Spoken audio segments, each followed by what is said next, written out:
Hello, good morning, and a very warm welcome to the media reception and opening of the 2021 edition of Art Basel in Miami Beach. I am Maria Marquez, Global Head of Content and Communications with Art Basel. It's my pleasure to welcome you and to introduce the speakers for today.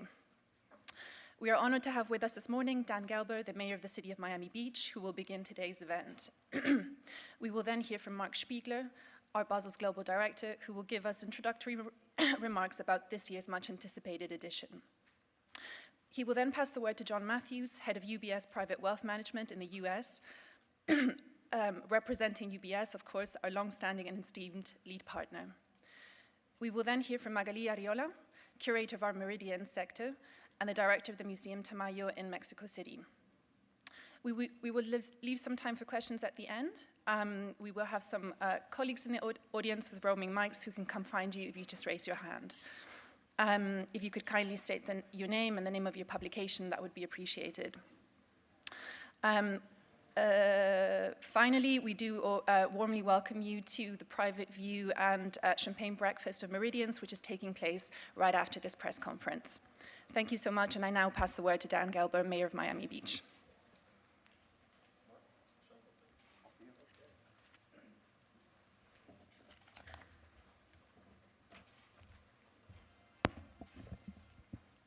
Well, let's begin with the two words we're really happy to say.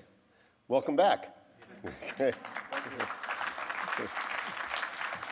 I'm really proud to be the mayor of this city, and I want to acknowledge some of my colleagues who are here, Commissioner Kristen Rosen-Gonzalez, Commissioner Alex Fernandez, Commissioner Steve Miners here, and we also have the mayor of the county. And for those of you who are from out of town, I'm the mayor of this area, this island, Miami Beach, but we have the mayor, Daniela Levine Cava, who's here, who's a big supporter of this and so many other arts. Thank you, Mayor Cava.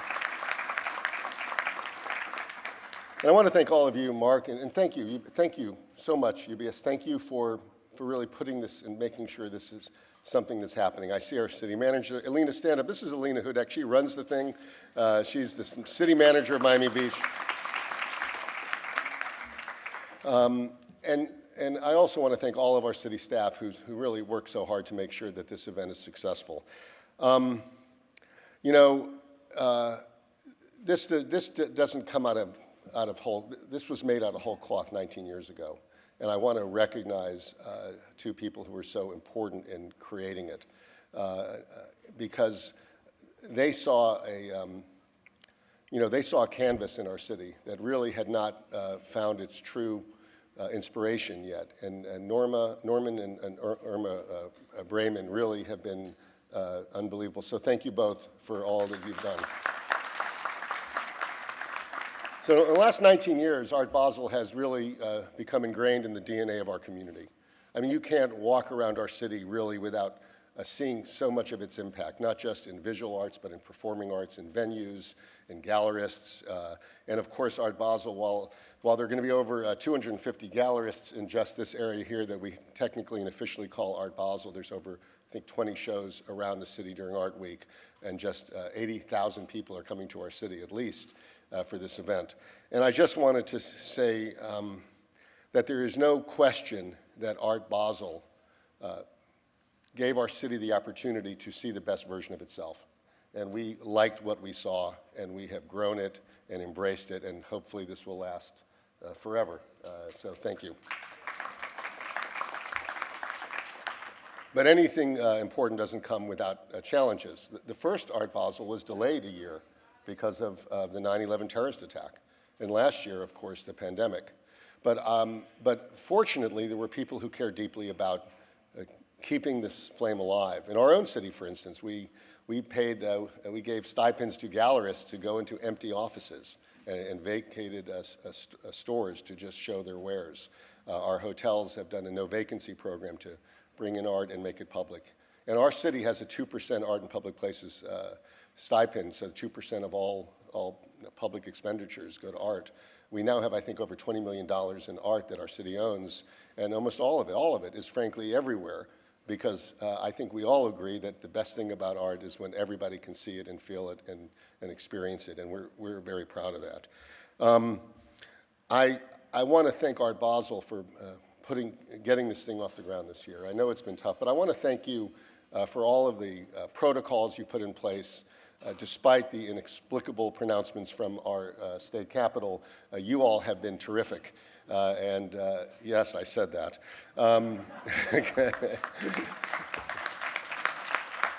But your impact on our community is remarkable. In March of this year, we are going to have the Aspen Institute Ideas Fest, a global summit on climate here.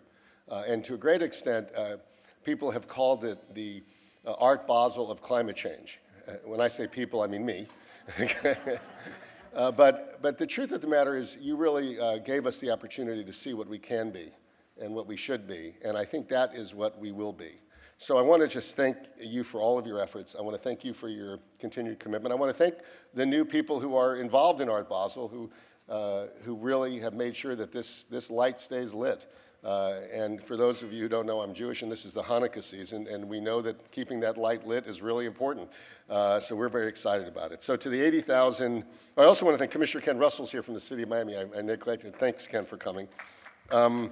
So to the 80,000 people who are coming, to Art Basel, to the over 250 galleries just here, to the hundreds and probably more than hundreds of galleries throughout our city, to people who are coming here to experience this amazing event. We will be the center of the art world for this week, but to all of you coming to our city, a hearty and heartfelt welcome back.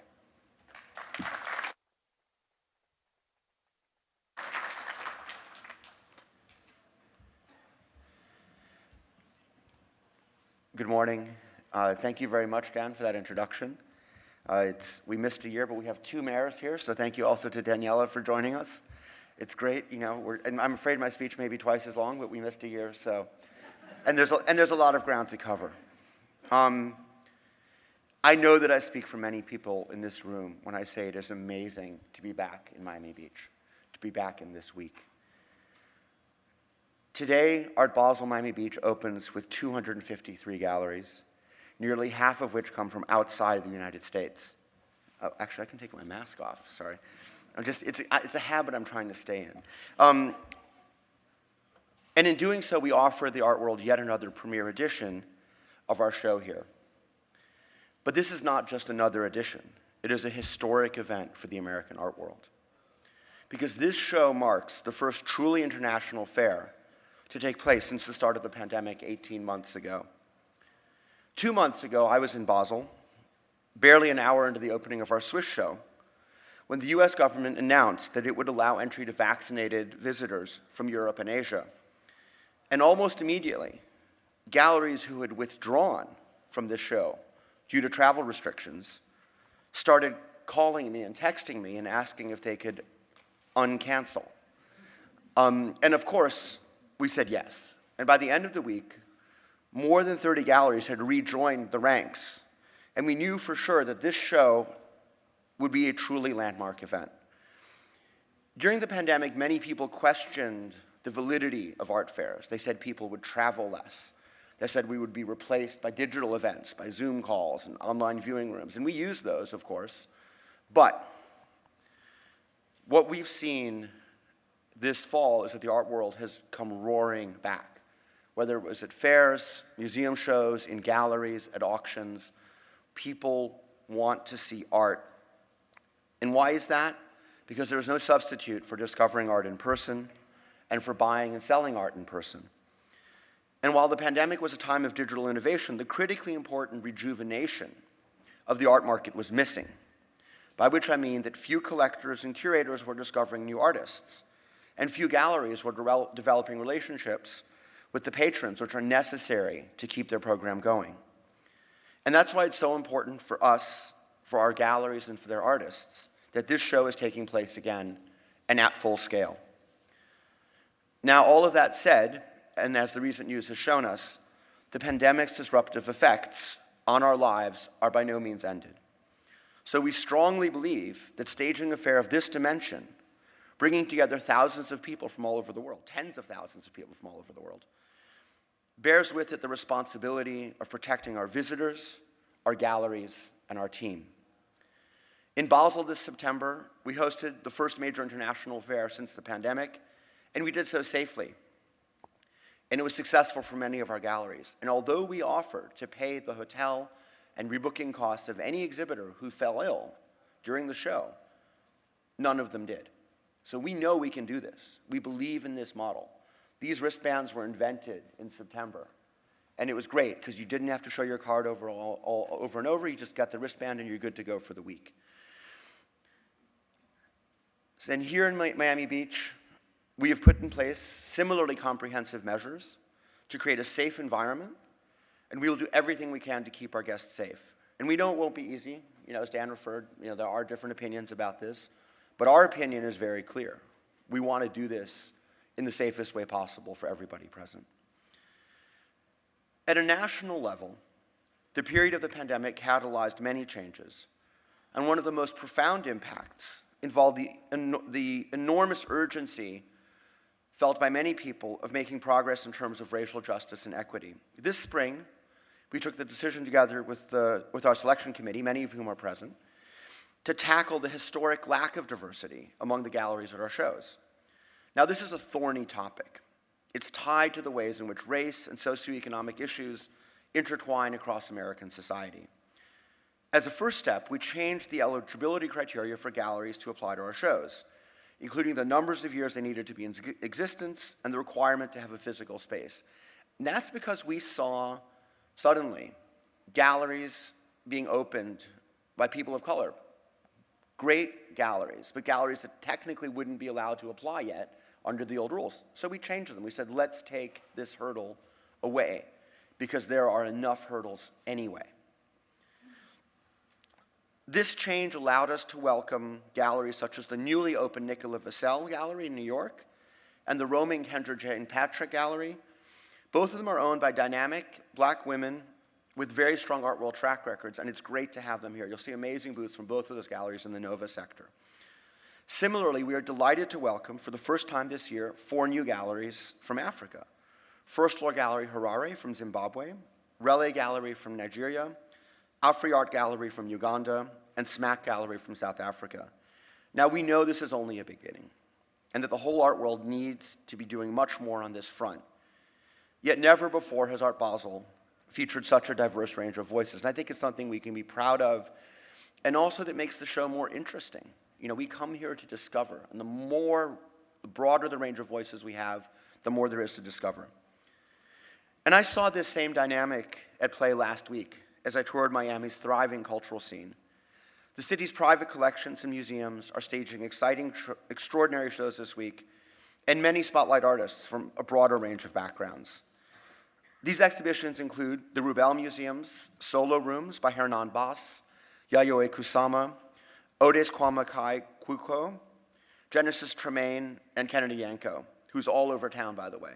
At the ICA, we have a solo presentation by Hugh Hayden and Jade Fatou Jutimi and Betty Sayre. You may remember Betty Sayre's amazing works in the survey sector from Roberts Gallery.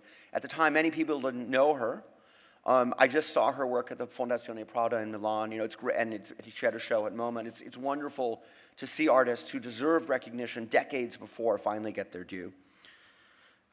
At the Margulies Collection, there are 2 things that I really loved. In the front, you have an amazing collection of Arte Povera works, which is a relatively new line in Marty's collecting. But you also have what must be 75 feet of 15-foot walls with an academic hang of photography. And Marty has one of the best photography collections in the world. So to see it displayed in that way is amazing. The Dela Cruz Contemporary Collection continues their very personal approach, mixing new acquisitions with historical works in a show that's called There's Always One Direction. And at the public museums, at PAM, we have a great show called Allied with Power, African and African Diaspora Art, and a show of hanging works by Felipe Mujica, who's also present in the Nova sector. Finally, just a few minutes walk from here, we have the BAS, and the BAS features the Miami artist Namat Sebar, alongside Mexico's Abraham Cruz Villejas, who's had a spellbinding performance, I think literally right here, where I'm standing, in 2018, called Otorekunstrekustion. I'm going to give up on that. It is 9 or so in Miami. I think we can only be grateful to have such a vibrant landscape surrounding the show. There are many people without whom this year's show would truly have not been possible, but I must begin by expressing my gratitude to the City of Miami Beach leadership, whose unwavering support allowed us to stage such a strong return. I want to personally thank Mayor Gelber and the Chief of Staff, Michel Berger, City Manager Alina Hudak, the Chief of Staff, Marcia Montserrat, the City Commissioners, Mark Samulian, Stephen Miner, Ricky Ariola, David Richardson, Alex Fernandez, and Kristen Rosen-Gonzalez, as well as our landlord, or our super here, Freddie Peterson, the Miami Beach Convention Center manager, the city's relatively new tourism director, Lizette Garcia Arrogante, and the city attorney, Rafael Paz, because it's great to make agreements, but getting them in writing is even more important. Moving from the public to the private sector, I would also like to add a special thank you to Norman Brayman and his wife Irma. They have been our greatest allies since the inception of the fair, and it's great to have them with us today again. When my predecessor, Sam Keller, launched this show many years ago, Norman connected us to Bob Goodman and Stephanie Reed, who are here with us, and with whom we have had the pleasure to work for more than 2 decades now. It's always been amazing to have them here. Thank you to all of you. I'd also like to thank our selection committee members, many of whom are present over here. Tim Blum, Chantal Crucel, Marcio Botner, David Fleiss, Stephen Hendry, Wendy Alsop, Augustina Ferreira, Kibum Kim, and Nicole Russo. When you see how good this show looks, it's because of the discussions, the debates, sometimes quite heated, always quite rigorous, that led them to make this show as good as possible by choosing the best galleries and getting the best out of them. Next, I wish to thank our partners, because what we achieve in this week would not be possible without their strong support. I'd like to first thank UBS, our long-term lead partner. We're almost at 30 years.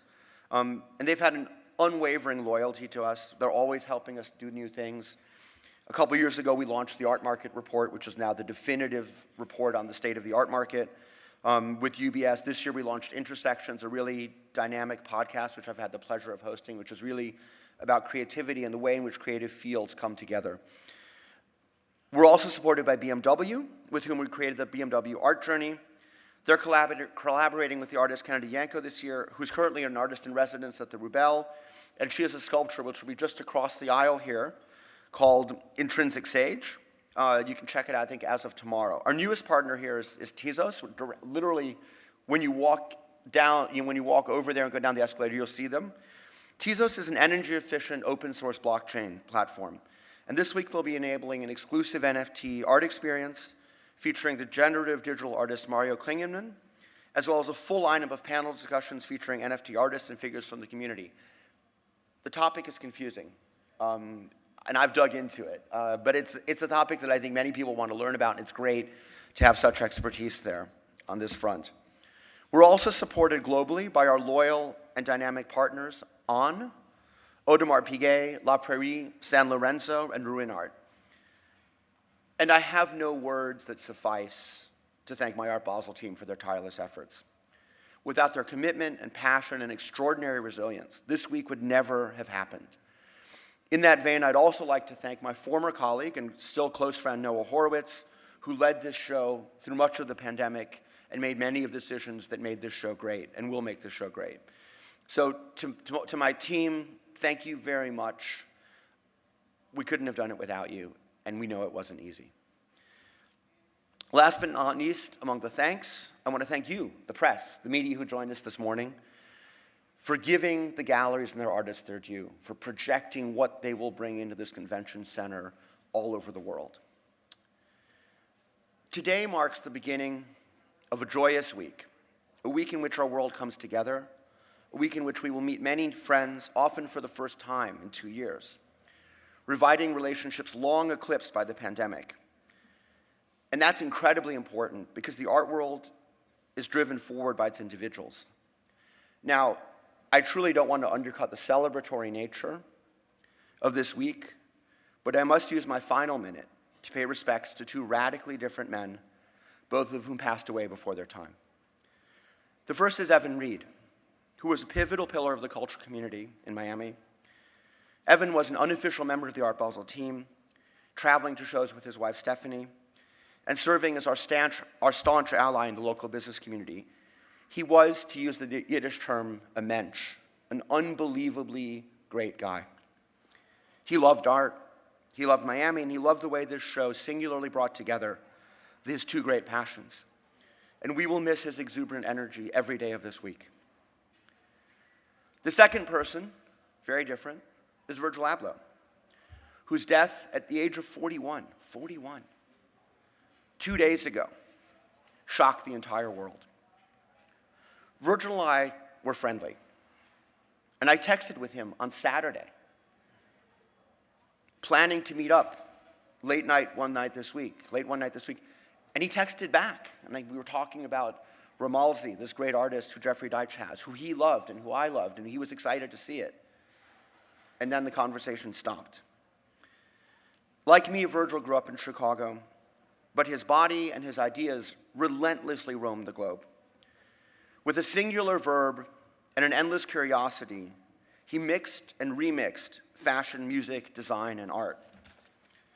And in that sense, Virgil perfectly embodied the ethos, the spirit, that has made this fair such a dynamic moment in the cultural landscape. Let's take a moment of silence just to think about these men. And now I hand the podium to John Matthews from UBS.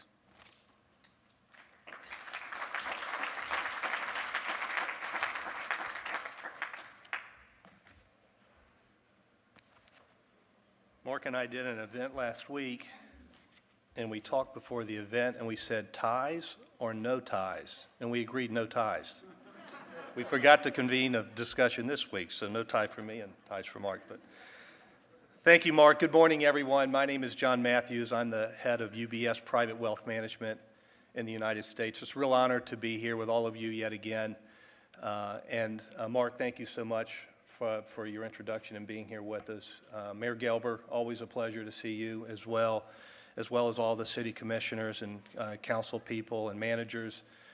This event doesn't happen with all of you. It's a tremendous amount of work. It's the best event in the world, I think, and thank you for all your hard work.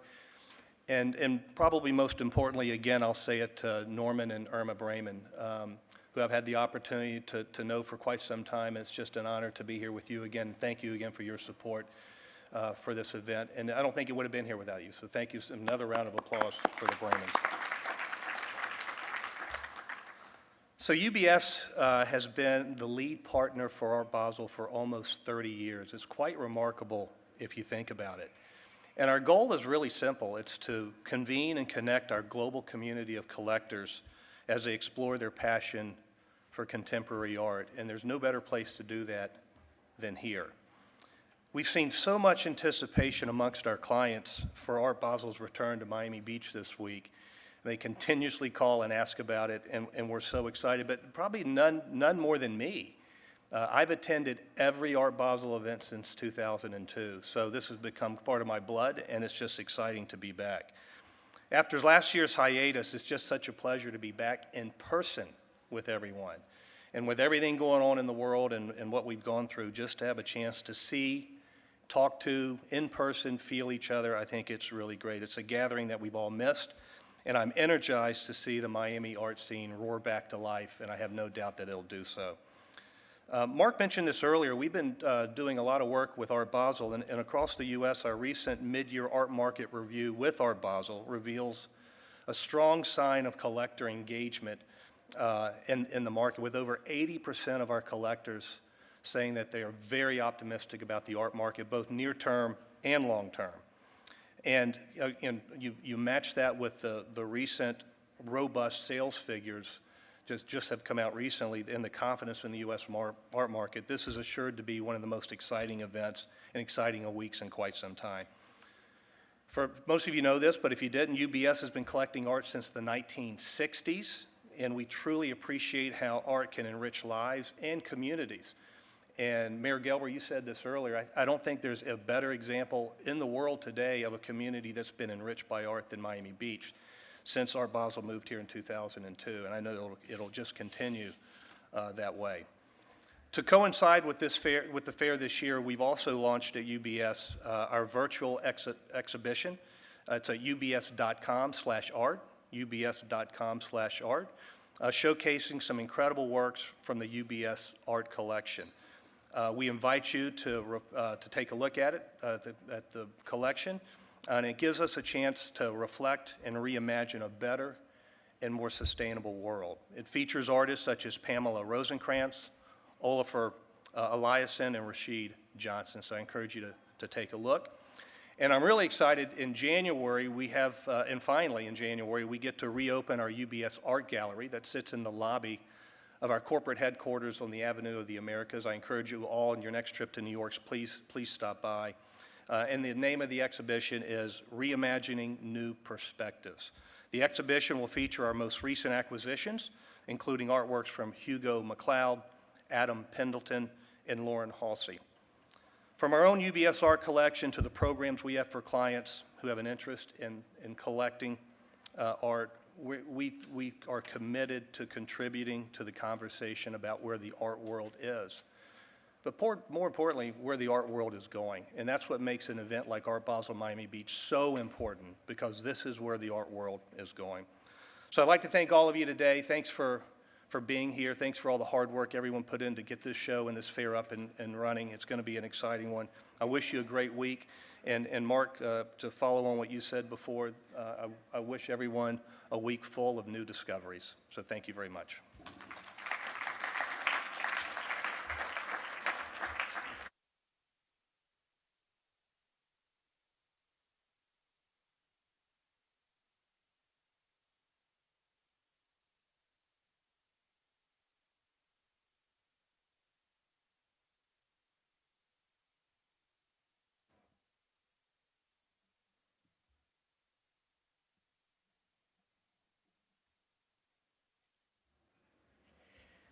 Good morning, everyone.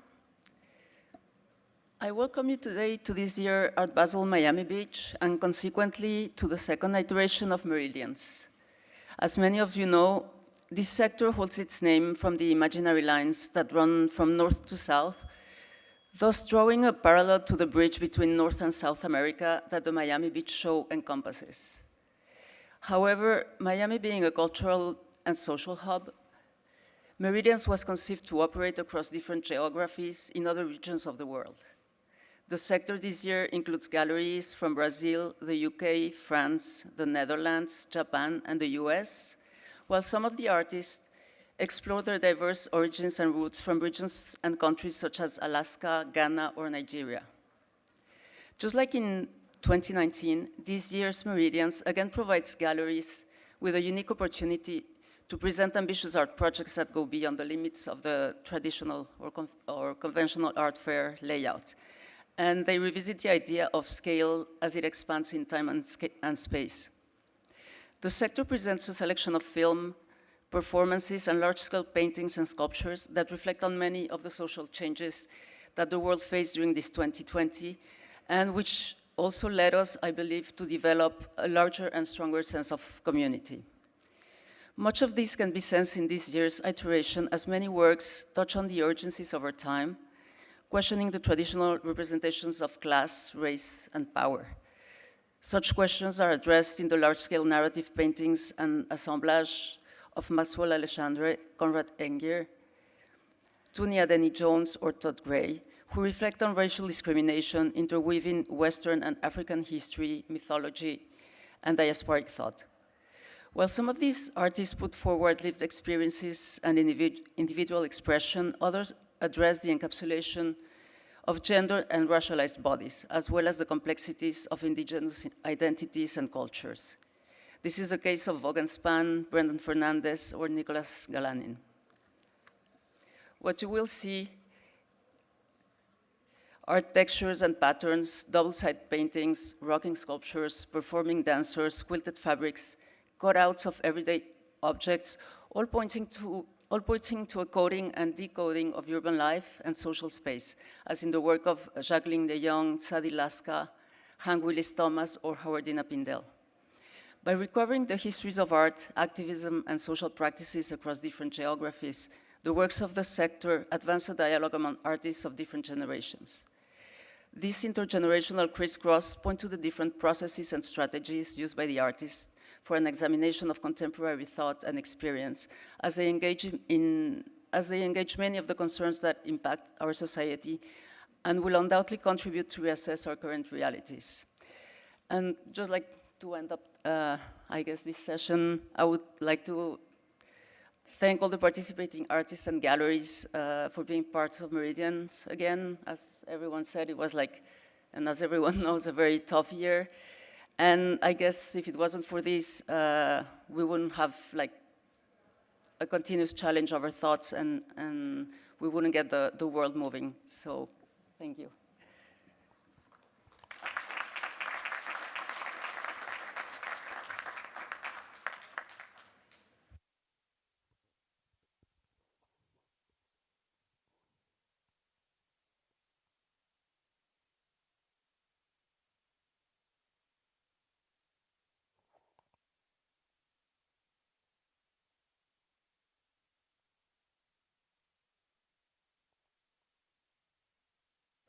Thank you so much to all our speakers. We now have time for a couple of questions. If you could please raise your hand and introduce yourselves, that would be great.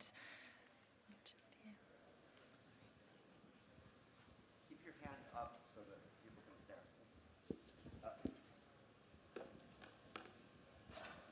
Hi, my name is Alison Moss. I write for Le Quotidien de l'Art in Paris. And I was curious, you mentioned before that the criteria changed for Art Basel to be more diverse. So I was wondering precisely how many years should a gallery be open for it to be considered for selection? Thank you. And compared to before as well. Yeah. Maybe I should specify that when we changed the application regulations, it wasn't only in order to enable diversity, but also because we saw during the pandemic a much broader range of practices. Some people couldn't open their galleries, for example, so they couldn't have regular business hours. Others had their venues closed or didn't make sense to have things. So, but in general, I think showing that greater range of flexibility allows us to have a broader range of voices. At this point, there's no regulation at all in terms of how long you have to be open. Now, obviously, the chances of a gallery opening and immediately going into the main sector of the fair are almost zero. It would take an exceptional set of circumstances. But generally, I think this is not a thing that has a huge impact right away, but I think in terms of allowing galleries to enter the circuit, to start to meet the patrons at an earlier stage, it really kind of levels the playing field for people who are entering now. So the short answer to your question is zero.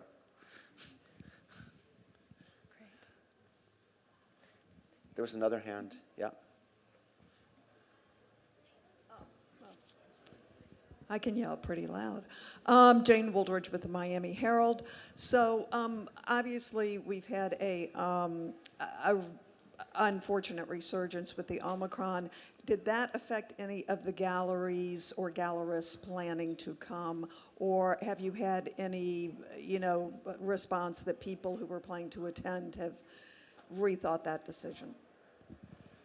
So we were quite concerned specifically about the galleries from Africa, because that's where the travel bans are starting to be put into position. But fortunately for us, all of them were already in the air or here, or were able to find solutions. So we've had we haven't lost any gallerists. We haven't lost any participation on that front. In terms of individuals, I don't know. I've heard rumors of one or two people. It's certainly nothing like in Basel. We had mass cancellations from the Americans because the CDC, for reasons which are still debatable, put us on the Tier 4 list. We don't have anything like that here. I mean, in fact, there's a kind of dark humor strain of people saying that they need to come to Miami now because Europe might lock down, and so they should enjoy their lives while they can. We'll see, but we certainly don't. I don't think there's a ton of hotel rooms that just opened up this weekend. I'll tell you that much right away. And Great. I think we have time for one final question. Last but not least. Okay. Thank you. Hello, I'm Susanna Petrin from der BZ Basel in Basel. after a break, an online edition, what is special also from an artistic point this year? Do you see different tendencies? Is there something striking this year artistically? It's always really hard to generalize about a show with 253 galleries and thus with thousands and thousands of artists. I will say one of the great privileges of working for Art Basel is that we get to go through the show halls before they open and try to get a sense of what the tenor, what the trends are of the show. I would say that what was striking to me was how many artists I didn't know but really appreciated. And that's the direct result of the fact that for a year and a half, we weren't traveling. We weren't going into galleries and discovering new artists. We weren't going to biennials and discovering great curatorial picks. We weren't going to international art fairs. And so, in essence, the rejuvenation also of our portfolio, of our roster of artists that we know and love, didn't get rejuvenated. And so what was really striking to me is the quality of young contemporary art. There's a lot of painting, a lot of figurative painting. That's obviously very strong right now. I mean, you'll also see amazing masterpieces by people like Cy Twombly and Louise Bourgeois, of course. But I mean, I think it's a show that those of us who love art will have to take a little bit more time, because we'll have to look and think and speak with the gallerists and understand precisely what's in front of us, because there won't be that kind of pattern recognition that comes with seeing a show every month. I mean, a show, like a big show, like an art fair or a biennial. So I actually think this is a fair which is singularly well positioned as a site of discovery. Okay, One last question. It's Melanie, so we're going to give it to you. But I'm going to keep the answer short. Or maybe it isn't even a question for me. Thank you. It might be, actually. Sorry, Mark. But thank you very much. And it's great to... So Melanie Gerlis, sorry, from the Financial Times. It's great to be back in real life here. But I just wondered, is there anything in particular you're doing online that is different this year? We introduced in February 2020, when we were forced to cancel the Hong Kong show, on very short notice, we brought online the online viewing rooms for the first time a fair had done that. And we continue that. And several dozen of the galleries are taking part in that. But what's true for the whole show, and this is as a result of tactics and tools that we developed during the pandemic, is that we're trying to broadcast the vibrancy of this week digitally across the world. And that means everything from the unboxing videos that you'll see where you can see the works coming in and being unboxed, to interviews with important people talking about the show, to a program that we have for top collectors who can't be present. This is in some ways the coolest thing. It's something you might see these people around. It's called the Show Experience Assistance. And great collectors can sign up to get a tour of the show, and someone goes around with a camera on a sort of gyroscope stand and visits the fair with them and asks questions of the gallerist, like tell me about this work, how much does it cost, et cetera. So you actually have people taking bespoke, personalized virtual tours of the show organized by our VIP team. And that's a new thing. And it's, throughout the pandemic, we tried to focus on things that would have an impact afterwards. And the reality, and I say this as someone who just released a book about art fairs, but the reality of art fairs is that we've never had an art fair that was attended by every great collector. There are always great collectors who are not present. And what the virtual developments allowed us to do is to serve that community better. And by extension, to serve our galleries and their artists better. Thank you so much. I'm afraid that's all we have time for today. If you have further questions or would like to request an interview, do come find me, or a member of my team will be happy to assist you. Thank you so much to our speakers this morning. Thank you so much for attending. You're now warmly invited to join us for the private viewing of Meridians and breakfast in the Collectors Lounge. Thank you again, and wishing you an exciting day of discovery in our halls.